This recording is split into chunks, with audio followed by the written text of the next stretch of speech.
I've got these backup plans. I've got these ideas from a design perspective. Now understanding the manufacturing process, now I can communicate better with the manufacturer about offering ideas. I think most design engineers want to offer ideas. They don't just want to lob it over to the manufacturer and say, hey, here, you figure it out. They want to contribute, they want to help, but they're not necessarily sure exactly how to help. Growing a business requires a holistic approach that extends beyond sales and marketing. This approach needs alignment among people, processes, and technologies. So if you're a business owner, operations, or finance leader looking to learn growth strategies from your peers and competitors, you're tuned into the right podcast. Welcome to the WBS Podcast, where scalable growth using business systems is our #1 priority. Now, here is your host, Sam Gupta. Hey everyone, welcome back to another episode of the WBS Podcast. I'm Sam Gupta, your host and principal consultant at digital transformation consulting firm Elevate IQ. New product development is complex. There are financial risks associated with research and development. The experience could be even more frightening if you're new to R&D, have a tight budget, or working with external or overseas partners. While you might perceive that the risks may be lower with internal initiatives, it may not be true, as it's harder to track the internal opportunity cost and stay on track with other competing priorities. In today's episode, we have our guest, Andrew Lees, who discusses how engineering can work effectively with production and finance teams. He also provides several strategies in working with overseas vendors and contract manufacturers to mitigate financial risks. Finally, he has described how CFOs can budget and plan engineering initiatives and work with engineers effectively. Let me introduce Andrew to you. Andrew Lees helps people bring their ideas to life with product development, engineering, and launch strategy consulting. He has a background in mechanical and aerospace engineering, and he has launched both B2B and B2C businesses, including Stoke Ventures. He also co-hosts a podcast for entrepreneurship called That Entrepreneur Life. With that, let's get to the conversation. Hey Andrew, welcome to the show. Hey Sam, how you doing? It's great to be on here. It's amazing. I'm super excited to discuss, just because you have tons of design background and also the manufacturing background, especially if the companies that are starting with their product journey or the design journey, I think they will have a lot to learn from you, Andrew. So just to kick things off, do you want to start with your personal story and your current focus? Yeah, sure. So again, Sam, thank you for having me on here. I'm excited to talk to your audience today. My background is, I got a background in mechanical engineering. I went to Lehigh University in Pennsylvania. And from there, actually kind of take it a step back. Before college, I knew I wanted to be an inventor. I thought that was pretty cool. I was always taking things apart and putting them back together.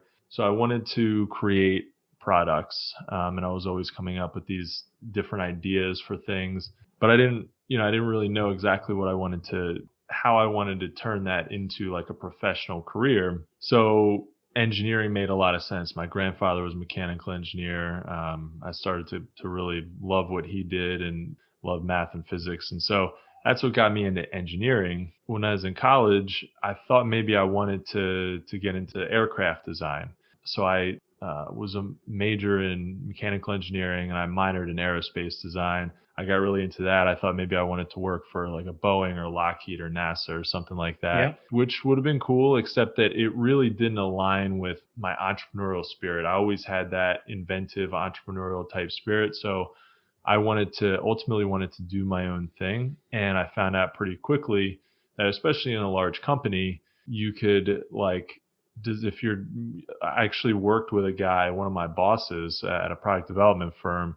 He used to work for GM, and he said there were guys that would just work on a cup holder, and they'd be like the cup holder guy for their entire life. And I'm like, no way, I'm not I'm not pigeonholing myself into designing one thing, that people take for granted in this big product, right? So I really wanted to focus on things that I could do from idea through, take the entire idea, do concept development, do design, detailed design, engineering, prototyping, and then get it through to production. So So it really made a lot of sense then that I would start to focus after college. After I worked for a big company, I started working for a really small product development consulting firm. And then from there, I spun off my business, Stoke Ventures, where I help inventors and startups develop their ideas, take their idea and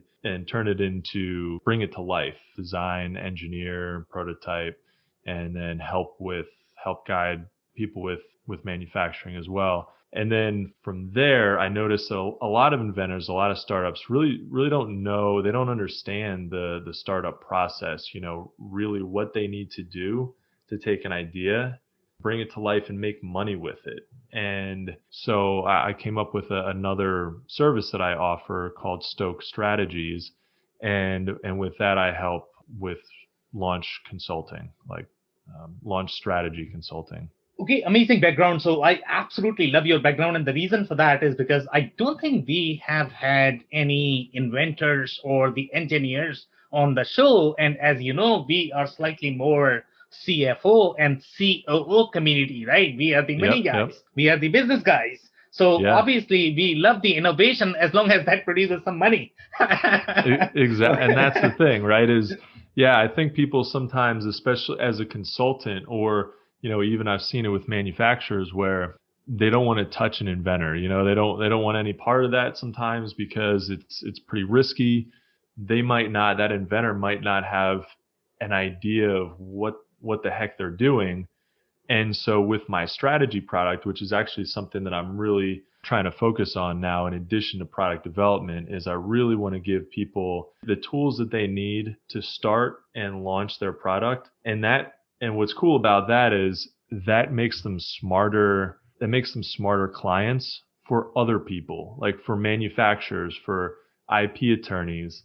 I'm trying to kind of guide them and help them on their journey, but also the byproduct of that is that they become more educated clients, so that when they do go to a manufacturer, they know what they're doing. And they might be an inventor, but they have a strong foundation and they understand the financial part of it. They understand what they're getting themselves into, what the costs are, what the lead times can be, what the challenges are, all the logistics and everything that's involved. So it makes them a lot less risky. So to the manufacturing community, that's something that, hopefully my strategy service hopefully that helps with that kind of thing. Yeah, so we are going to dig into all of that, to be honest. I mean, we are going to be talking about a little bit of entrepreneurship is what I like to call, okay? Because traditional manufacturers are not going to be really in the startup phase, but they have similar challenges as the entrepreneur. So we are going to be talking about all of that. But before we do that, we have one of the rituals here that we do on this show. And that is going to be one of the questions that we ask every single guest. And that is going to be your perspective on business growth. What does business growth mean to you, Andrew? Man, that's a loaded question, but I love it. What's cool is there's so many different ways to look at business growth. I mean, you and I offline were talking a little bit about our personal business growth, with our consulting businesses. It's tough. We kind of go through growing pains and there's so much to do. But it really depends on what kind of business you're trying to grow. I have a product-based business called Grass Racks. We make bamboo board racks for display racks for boards, bikes, and skis. And that is totally different. Like the growth strategy for that company is totally different than the growth strategy for my consulting business. I mean, at the end of the day, it becomes really simple. Get more clients, get more customers, right? But the way that you go about doing that for different businesses can be, wildly different. So for B2B, I think that one of the most important things you can do is network, is do things like this, get on podcasts, put content out there, connect with other people who are in your space, and do it purposefully too. You don't necessarily just talk to anybody, but do it purposefully where you're trying to help somebody else who's in your space. And in turn, a lot of times what will happen is, they're going to help you. They're going to think of you. Hey, I know this, this manufacturer or whoever, whatever you're doing, you'll be remembered because you're the manufacturer who's out there trying to help people and trying try to connect with as many other people as possible. So yeah, I think that's in terms of like growth mechanisms, that's really important. And then finding other professionals. Like what I've done, one of my growth mechanisms is talking to manufacturers and saying, hey, you guys, your injection molding company or CNC machining or whatever it is that you're doing, metal forming. I'm a product development engineer. I have a lot of clients who need manufacturing. I'd love to send work your way. Do you have anybody who might be coming to you a little too early? And that happens a lot. A lot of manufacturers, get customers of all different levels. They could be, even larger companies who they might not have CAD files, or they need to dial in their design a little bit more before they can really dig into manufacturing. So then they'll refer work to me. I refer work to them. And so that's a really great way to kind of grow. Okay, so let's actually dive into some of the engineering things that is actually going to excite you, I guess, as an engineer. So one of the comments or stories that I have from one of the episodes that I just did recently, and this notion of engineering, or I don't know if I should be using the word conflict between the engineering versus the manufacturing. So in our client base or the listener base, when we look at the kind of companies that we deal with, they are either going to have the in-house manufacturing capabilities or they are going to be working with the contract manufacturer. So obviously the engineering is great, but one of the comment that one of the contract manufacturer made is, hey, look, from the engineering perspective, your product may be great, but sometimes you might not understand the nuances of, for example, in this particular case, they were making gears. Now, gear making is very, very different. It's going to have its own nuances from the process perspective. The material that you may have chosen in your design may not work in the physical world from the supply chain perspective, from the manufacturing perspective. So there is always this sort of, conflict between the engineering and the manufacturing. Have you seen something similar in your experience? If you have, what would be your advice, let's say, for the engineers or the CFOs? How can they work in the contract manufacturing situation? Or even if they are doing this manufacturing internally, what will be your advice to sort of work with your manufacturing team and how to be slightly more receptive, how to be a better listener overall so that you don't get into this conflict? Yeah, that's a great question. So what comes to the top of my mind really for this is I deal with it a lot with going from prototyping to production manufacturing. Yeah. Because prototypes can be so different. When what we do with our product development is we're not just designing anything that we're not just like, designing something that looks cool, but that can't be manufactured, or that looks cool. It can be prototyped. It can be 3D printed, but it can't be manufactured in production. But even when you're designing something that can be prototyped and manufactured in production, there's still how it performs with a prototype, like with 3D printed parts, isn't necessarily exactly how it's going to perform with production parts. And so I deal with that all the time is kind of helping clients to understand, and this is good for engineers to understand too, whether you're a product development engineer, you're doing consulting work for other people, or whether you're, part of an internal team engineering department of a larger company.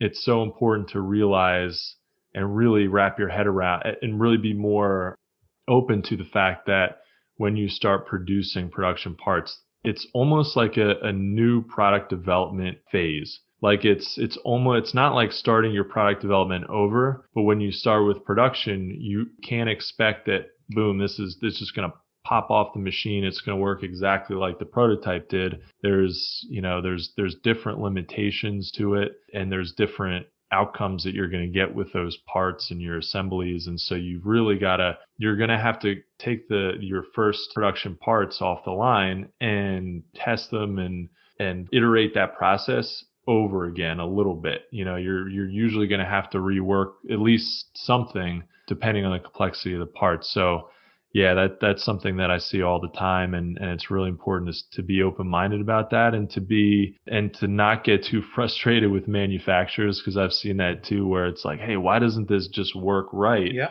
And engineers and clients are getting mad at the manufacturers. The manufacturers are like, whoa, we're making this to spec, but we're using a process that you didn't use in prototyping. So you've got to understand that it's going to be a little different. Yeah, so why is this a challenge? Let's say in the ideal world, if everybody was listening the way they should be listening, right, then we would probably not have as much friction. But why do we have so much friction in the process? Do you have any examples or stories that you might be able to share in terms of what was the problem? Was it really the process differences? Was it more of the ego issue? I see that all the time.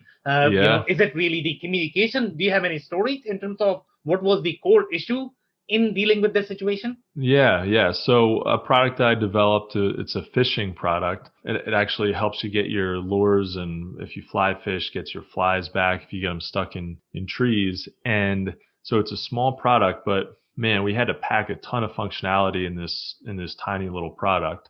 Yeah. And it was injection molded. It's got a basically a small razor blade that's embedded in the product that's assembled into it, and that cuts the line, and it's got to be at the right angle. It's got to be sharp enough. There's a few nuanced criteria to it that it doesn't seem like it has to be that specific or that getting that angle of the blade just right relative to the other features on the part would be super critical, but it really is. And so when we got it to work, again, it's one of those things where it worked perfect in prototyping.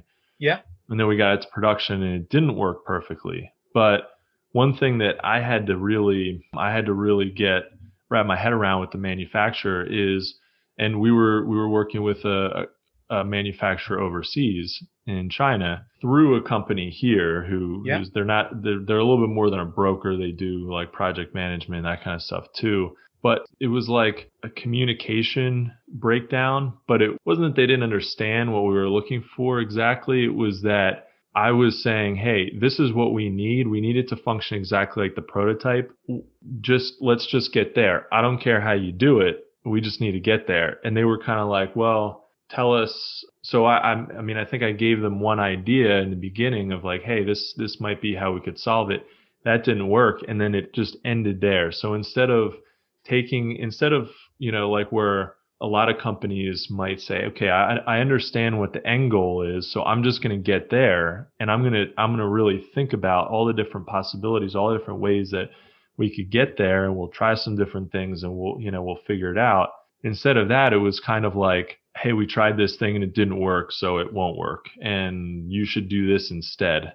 And we're like, no, we can't just completely change the functionality of the part. It has to work this way. It can work this way. And so what I realized was that, especially, and this is specific, I think, sometimes to dealing with overseas manufacturers, is you have to give exact guidance. You have to tell them, hey, these are the options. Let's think through this. And also don't be afraid to kind of think through it yourself. And sometimes that's tough, but it's important that you have that give and take, because as an engineer, I understand the design the best and the design intent the best and the engineering part of the product, but the manufacturer understands the manufacturing process better than I do. So I was hoping that I could rely on that a little bit, and sometimes you can't. Sometimes you really have to, say, hey, these are the options, test these 3 things and see what works. So tell me a little bit more to the story. So is it primarily because engineers don't have as much manufacturing exposure, or every process is going to be different? So it's just hard for them to be able to visualize the kind of challenges you are going to run into the manufacturing? Is it really the communication barrier from the overseas perspective? But I have seen this in case of, let's say, customer vendor situation right here. Yeah. So because end of the day, when you look at the vendors, they have the financial motivations as well. If you change a lot of design, from the manufacturing perspective, they have to change their tooling. They have to try this, right? So I don't know whether you are paying during the tooling process or not, but it's a lot of work for them. So that might be one of the motivations. So tell us a little bit more about what kind of challenges do you see? I mean, what can we do to sort of fix that, and what can we do to make this process slightly more streamlined, both from the engineering perspective, both from the CFO's perspective. I mean, CFO is going to be at both sides, at the customer side as well as the vendor side, right? Yeah, yeah. Exactly. And I think, and yeah, manufacturers, I'm sure I know that they want to figure out what the most streamlined process is. And it is tough because manufacturers know their process is the best. And then the engineer who designed the product knows what they need out of the product the best. And so sometimes getting on the same page can be tough. But I think really going through the product in a thorough way in the beginning of the product and the project can be really helpful, and kind of getting on the same page of the engineer might say, hey, we need it to function like this, and I'm not as familiar with your processes, because there are so many different processes that design engineers aren't like intimately knowledgeable about. They might understand it, but they might not really know exactly what the limitations are. So just communicating that, saying, hey, this is the process we're going to use, and here are the major limitations, and here's what we could run into with the part. And just saying that is really important.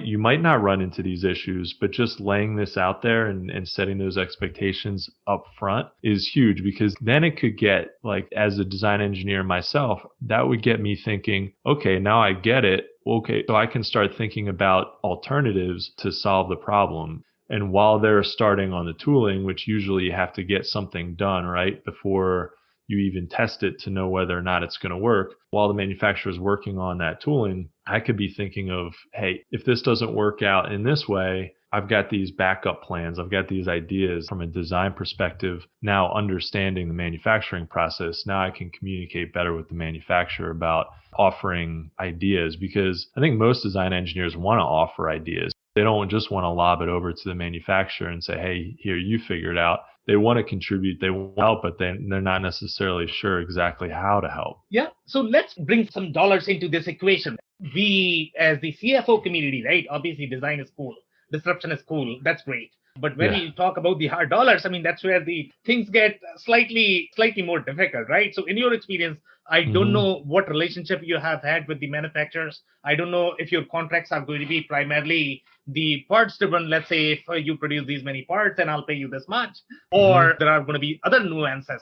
So what has been your lesson learned in working with these manufacturers and your suppliers, and understanding what kind of different contract arrangement might be there, and what the manufacturers need to know about these contractual nuances while working with the contract manufacturers? So, in other words, what kind of cost structure are we looking for as designers or clients? Exactly. Yes. So there might be several different ways of structuring a contract when you're working with the supplier. One could be, I'm looking for these many parts. It could be as simple as that. Now, if you make 5 revisions in the design, that's going to be a financial loss from the vendor perspective. So I don't know how long they can continue with that. As you have mentioned initially that, they are looking to deliver based on the spec. So if you know what you are doing, then I can print this whole day. There is no problem at all, because everything is so defined, right? But if you don't know, if you are more in the R&D phase at this point of time, somebody has to bear that financial loss.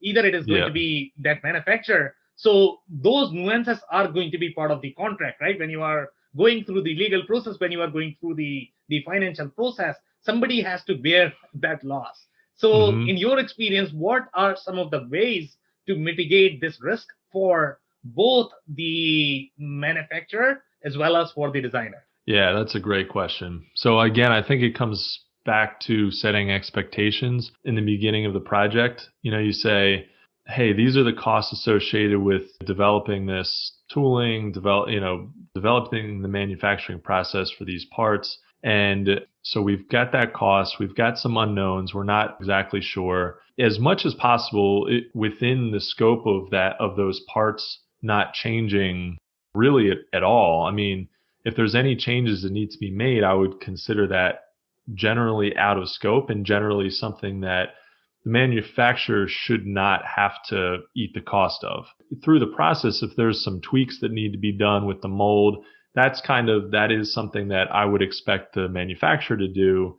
As long as they're not major modifications, I would expect that would be kind of in their estimated cost from the beginning. But yeah, if the engineer or the client comes back and says, halfway through the project and says, hey, you know what, can we just like modify this a little bit or change this feature or that feature?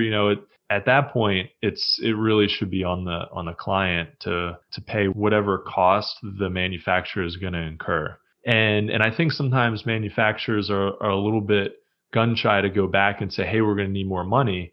But if the scope changes, that's totally fair. I've definitely run into that where for whatever reason, we've needed to make a change and we say, hey, we understand this is out of scope. We'd like to make this change. And we kind of get some pushback. And really all we want to know is what's the cost? And if the cost is $100,000 and our budget to make this change is $10,000, well, then it's not going to work. And we say, okay, just keep going the way that you were going. That's fine. I think just knowing the numbers and having those costs to make informed decisions is critical. And as a manufacturer, you can't be shy to just say, hey, this is what it costs. This is going to be out of scope and this is what it costs. And boom, there it is. Do you want to move ahead with it or not? And I think most designers and most clients, they're going to respect that.